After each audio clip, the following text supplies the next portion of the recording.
বাংলাদেশের রাজধানী ঢাকার মিরপুরে অবস্থিত বাংলাদেশের সবচেয়ে বড় চিড়িয়াখানা বাংলাদেশ ন্যাশনাল জু। প্রায় ১৮৬ একর জায়গা জুড়ে বিস্তৃত এই চিড়িয়াখানায় রয়েছে হাজারো প্রাণী ও পাখি, যা প্রতিদিন হাজারো দর্শনার্থীকে আকর্ষণ করে। আজকে আমরা ঘুরে দেখব বাংলাদেশ চিড়িয়াখানা। সকাল সকাল আজকে যাত্রাটি শুরু করলাম। মেট্রো রেলে সচিবালয় থেকে উঠে পড়লাম মিরপুর ১০-এর উদ্দেশ্যে। মিরপুর ১০-এ যাওয়াটা ছিল খুবই আরামদায়ক। ভ্রমণপ্রিয় মানুষের কাছে মেট্রো রেলটি আসলে একটি স্বস্তির যাত্রা। নেমে যাওয়ার পালা এসে গেল। মিরপুর ১০ থেকে অটো যোগে চলে গেলাম মিরপুর চিড়িয়াখানা। মিরপুর ১০ মেট্রো রেল থেকে অটো যোগে যদি আপনারা মিরপুর চিড়িয়াখানায় আসেন, ভাড়া পড়বে ৭০ থেকে ৮০ টাকা রিজার্ভ। এবার আমাদের টিকিট কাটার পালা। আজকে আমি শুক্রবারে গিয়েছিলাম বিদায় অনেক মানুষের সমাগম ছিল। টিকিট কাটতে একটু বেগ পেতে হয়েছিল। যাই হোক, অবশেষে টিকিট কেটে ফেললাম। জনপ্রতি ৫০ টাকা করে আপনারা ঢোকার সুযোগ পাবেন। ৩ বছরের উপরে বাচ্চাদের জন্য ৫০ টাকা। যাই হোক, প্রথমেই আমরা শুরু করলাম চিত্রা হরিণ দর্শনের। চিত্রা হরিণ সাধারণত বাংলাদেশ এবং কি ভারতের সুন্দরবন অঞ্চলে সবচেয়ে বেশি দেখা যায়। এদের শরীরের মধ্যে সাদা সাদা চিত্রা দেখেই সাধারণত এদের নামকরণ করা হয়েছে। চিত্রা হরিণ খুবই বন্ধুসুলভ। চিড়িয়াখানার কর্তৃপক্ষের নিষেধ থাকলেও মানুষের দেওয়া বাদাম কিংবা অন্যান্য খাদ্যপণ্য গ্রহণ করার জন্য অনায়াসেই তারা মানুষের পাশে এসে যায়। যাই হোক, সব মিলিয়ে চিত্রা হরিণের সংখ্যা অনেক। চিড়িয়াখানা কর্তৃপক্ষ বিশেষ কারণে এগুলো বিক্রিও করে থাকে। পরবর্তীতে ম্যাপ দেখে আমরা চলে গেলাম রেসার বানরের খাঁচায়। রেসার নামটি সাধারণত এসেছে তার রেসিং পারফরমেন্স থেকে। এই বানর খুবই বন্ধুসুলভ এবং কি প্রচণ্ড ছোটাছুটি করে, যার কারণে বিভিন্ন অনুষ্ঠানে তাদের রেসিং পারফরমেন্সের খুবই চাহিদা। চলুন দর্শক, একটু উপভোগ করি রেসিং।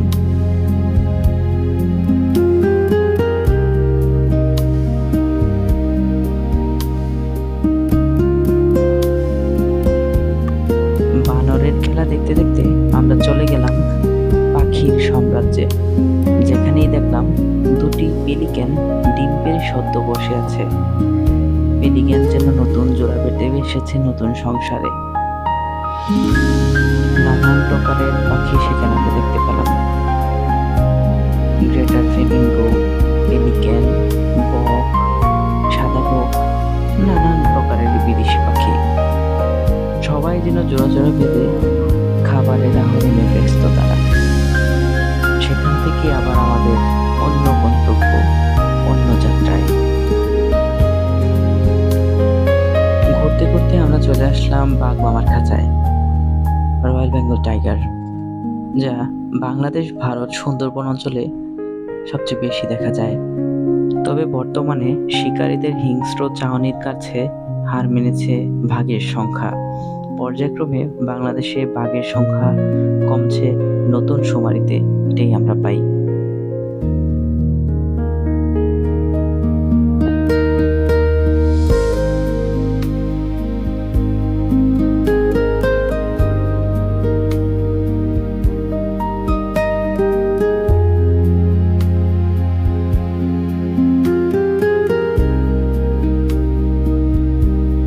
বেঙ্গল টাইগার দেখার পর আমরা চলে গেলাম কচ্ছপের খাঁচার কাছে। সেখানে দেখলাম কিছু কচ্ছপ রৌদ্র পোহাচ্ছে, আবার কিছু কচ্ছপ সাঁতার কাটছে। পরবর্তীতে আমরা চলে গেলাম কচ্ছপের পর বোদরের খাঁচায়। বোদর মামা যেন উল্টে পিল্টে ঘুমাচ্ছে, রৌদ্র পোহাচ্ছে। পরবর্তীতে আমাদের গন্তব্য অন্য দিকে। দেখি ঘুরে দেখা যাক কোথাও কি আছে। গিনিপিগ আর খরগোশ দুটি একই প্রজাতির আমার কাছে মনে হলো। ঘুরে দেখা যাক সামনে কি দেখা যায়। সামনে পড়লো শিশু পার্ক। দেখি ভিতরে কি আছে।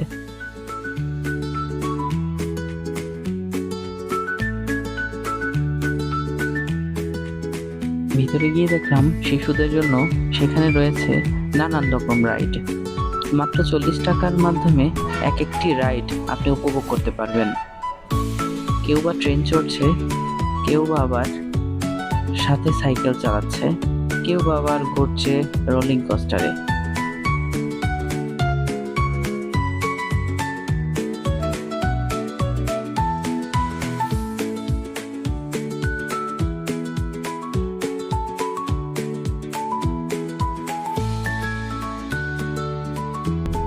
সেখানে কিছুক্ষণ থেকে আমরা চলে গেলাম শকুন কিংবা চিলের খাঁচায়।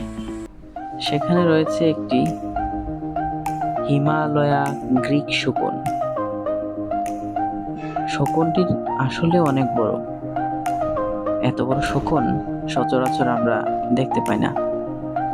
ক্যামেরার মধ্যে খুবই ছোট মনে হলেও এক একটির ওজন প্রায় 20 থেকে 25 কেজি।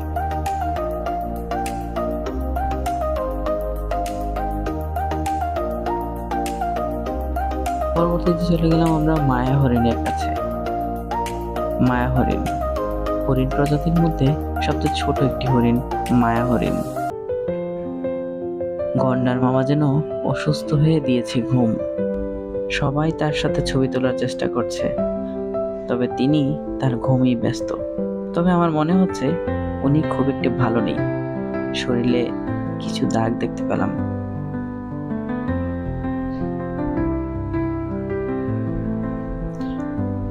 পরবর্তীতে সামনের দিকে গিয়ে দেখলাম দূরে যেন দাঁড়িয়ে আছে দুটি ঐরাবত। তবে দুঃখের বিষয় তারা ঘুরতে পারছে না চারদিকে। ছোট্ট পায়ের শিকলে বাঁধা এত বড় হস্তি, সে কখনো এদিক কখনো ওই দিক এভাবেই ছোটাছুটি করছে। দর্শনার্থীরা দূর থেকে তাকে কেউ বা দেখে কমেন্টস করছে, কেউ বা উপভোগ করছে। পাশেই রাখা ওটের খাঁচা, দুটি ওট বালিতে যেন মরুভূমির ফিল নিচ্ছে, রৌদ্রের মধ্যে তপ্ত বালুতে। দুটা বড় বড় উট গড়াগড়ি খাচ্ছে। আসলেও সুবিশাল উট, দেখতে খুবই সুন্দর, যাকে বলা হয় মরুভূমির জাহাজ।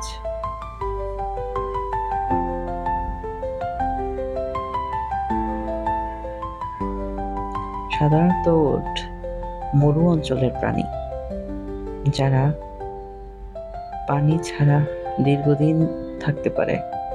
পরবর্তীতে আমাদের যাত্রা ভিন্ন কোনো প্রাণীর উদ্দেশ্যে। চলুন দেখা যাক সামনে কি আছে। সামনে এগোতেই আমার সামনে পড়লো আফ্রিকান গরু, যা আফ্রিকা মহাদেশের মধ্যেই সবচেয়ে বেশি দেখা যায়। তার পাশাপাশি আমরা দেখতে পেলাম বিভিন্ন প্রজাতির ঘোড়া, যেটা আফ্রিকান ঘোড়া, কখনো বা দেখলাম অ্যারাবিয়ান ঘোড়া। পাশাপাশি হরিণ প্রজাতির মধ্যে একটি বড় প্রজাতি হলো এই প্রাণীটি, নামটি আমার সঠিক মনে নেই, তাই উল্লেখ করতে পারলাম না। আরেকটি খাঁচার মধ্যে আছে অ্যারাবিয়ান হর্স আর একটি গাধা। সবাই যেন জুবুথুবু করে খাবার খাচ্ছে নিজের মতো করে।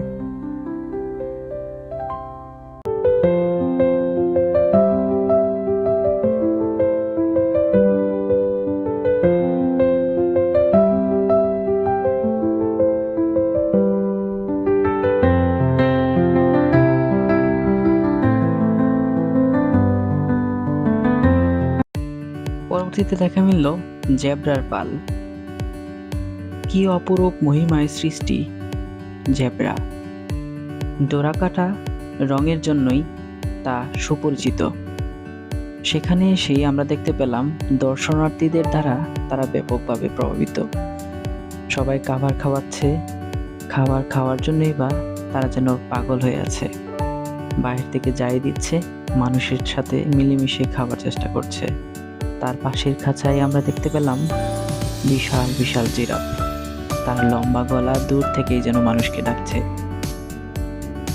ছোটাছুটি, ছোট বাচ্চা, মা, সবাই যেন আমাদের দিকে তাকিয়ে আছে আমরা আবার বাচ্চা নিয়ে তাদের দিকে তাকিয়ে আছি।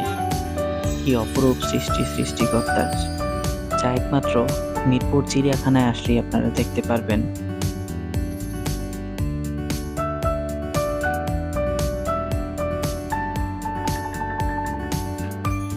ঘুরতে ফিরতে আমরা চলে যাচ্ছি এখন পাখির রাজ্যে। দেখি পাখির রাজ্যে আজকে কি আছে এই চিড়িয়াখানায়। প্রথমেই আমাদেরকে স্বাগতম জানালো ময়ূর। সুদর্শন ময়ূরই যেন কাছে ডাকছে এই ময়ূরকে। এটাই আমরা দেখছিলাম অপরূপ দৃষ্টিতে, আর অপেক্ষা করছিলাম কখন যে পেখম মেলবে। যাই হোক, আমরা মনে হয় না আজকে দেখতে পারবো পেখম মেলা ময়ূর, তবে অন্য খাঁচায় কি আছে সেটা দেখার চেষ্টা করব। পরবর্তীতে না হয় আবার আসবো পেখম মেলা ময়ূর দেখতে।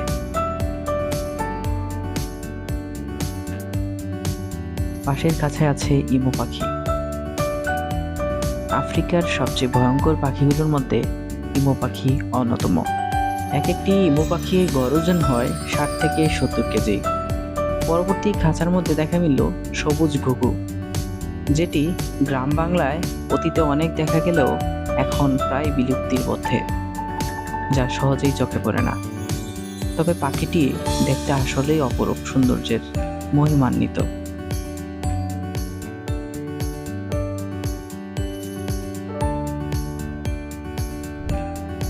পরবর্তীতে আমরা একটি দেখব ছাগল প্রজাতির আর্জেন্টিনায় পাওয়া যায় এমন একটি প্রাণী।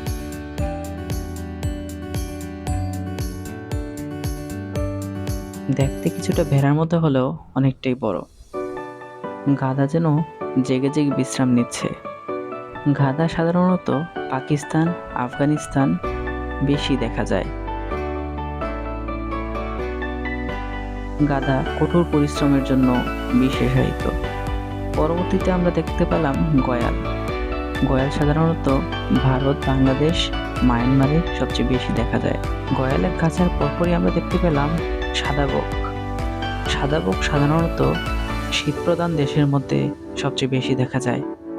সাদা বক সাধারণত মাংস জাতীয় খাদ্য পছন্দ করে। আমাদের দেশ ও ভারত, মায়ানমার এইসব অঞ্চলে কালো কাক সহজে দেখা গেলেও সাদা কাক আমরা কখনোই দেখিনি। পাশের খাঁচা দেখা মিলল তিলবাজ, যে বাজ পাখির বুকের মধ্যে রয়েছে ছোট ছোট তিল সাদৃশ। পরবর্তীতে আমরা দেখতে পেলাম জলহস্তী। জলহস্তিরা যেন খাবার খাচ্ছে নীরবে। আসলে জলহস্তী খুবই ভয়ঙ্কর একটি প্রাণী। আফ্রিকাতে বহু মানুষ এই জলহস্তির আক্রমণে শিকার হয়ে মৃত্যুবরণ করে। জলহস্তী সাধারণত তার বেশিরভাগ সময়টাই কাটায় পানির মধ্যে। বিশেষ কারণে কিংবা খাবার গ্রহণের কারণে তারা ডাঙায় উঠে এসে, তাই তার নাম দেওয়া হয়েছে জলহস্তী, জলের হাতি।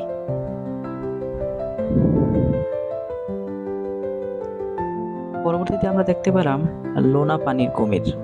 কুমিরটি খুবই ছোট, আমার কাছে মনে হয়েছে খুব বেশি দেখার মতো তেমন কিছুই নেই। কুমিরটি আসলেও লোনা পানির কুমির সাধারণত 8 থেকে 12 ফিট পর্যন্ত হয়ে থাকে। পরবর্তীতে আমরা দেখতে পেলাম পেখম মেলা ময়ূর, যেটার জন্য আমরা অপেক্ষা করেছিলাম। খুবই ভালো লাগছিল, সবাই উচ্ছ্বাসিত। পেখম মেলা ময়ূর যেন ডাকছে ময়ূরীকে। পরবর্তীতেই আমরা দেখা মিললাম এক একটি নয় 3টি ময়ূর পেখম মেলে দাঁড়িয়ে আছে। সুবহানাল্লাহ, কি অপরূপ সৌন্দর্য!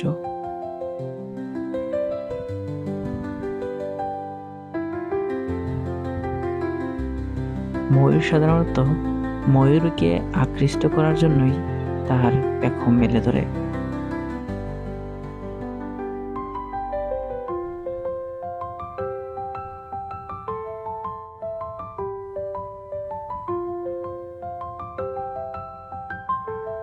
ময়ূর আগে বাংলাদেশের বনাঞ্চলে সহজে দেখা গেলেও এখন অনেকটাই বিলুপ্তির পথে।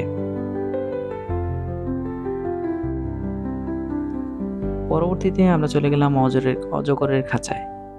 অজগর সাপ আসলেও কতটুকু কয়টা আছে আমি সেটা আসলে তেমনভাবে কিছুই দেখতে পাইনি। ছোট ছোট অজগর সাপ, নেট ছিল অনেক বেশি ঘন, যার কারণে অজগর সাপ আমি তেমন দেখতে পাইনি।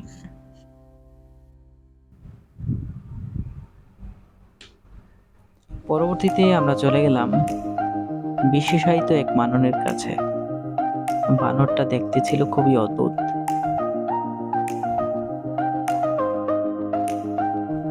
বানরের বাদরামি দেখতে দেখতে আমরা চলে এসেছি আমাদের আজকের এই দৃশ্য দেখানোর শেষের পর্বে।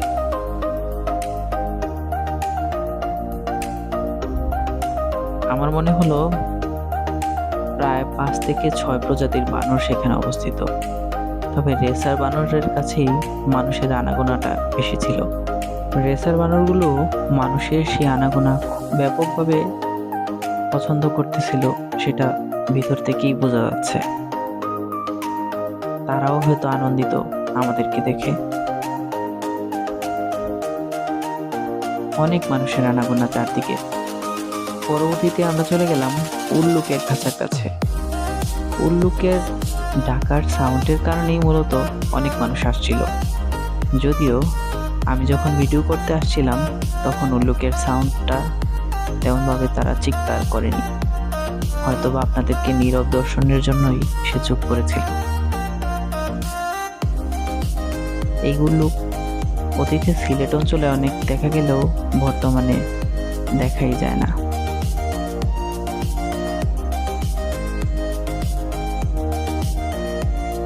পরবর্তীতে আমরা চলে গেলাম আফ্রিকার একটা সিংহীর কাছে। সিংহী যেন একা একা ঝিমিয়ে পড়েছে, চুপচাপ, নীরব, নিস্তব্ধ, যেন হিংস্রতার আড়ালে এক নীরব দৃশ্য। পাশাপাশি আমরা দেখলাম বড় বড় দুটি সারস, কালো বক, নানান ধরনের বৈচিত্র্যময় পাখি আপনারা দেখতে পাবেন চিড়িয়াখানার শেষ পর্বে। দেখতে দেখতেই আমরা চলে আসলাম আজকের দৃশ্য দেখানোর শেষের দিকে। আপনারাও চাইলে খুব সহজেই ঘুরে আসতে পারেন মিরপুর চিড়িয়াখানা। একসাথে এত প্রাণী দর্শনের জন্য আমি বলবো একটি ভালো জায়গা। ফ্যামিলি কিংবা বন্ধু-বান্ধব নিয়ে খুব সহজেই মিরপুর চিড়িয়াখানা ভ্রমণের আহ্বান জানিয়ে আজকের আমার ব্লগটি শেষ করলাম। ভালো থাকবেন। পরবর্তীতে দেখা হচ্ছে ভিন্ন কোনো সুন্দর জায়গায়।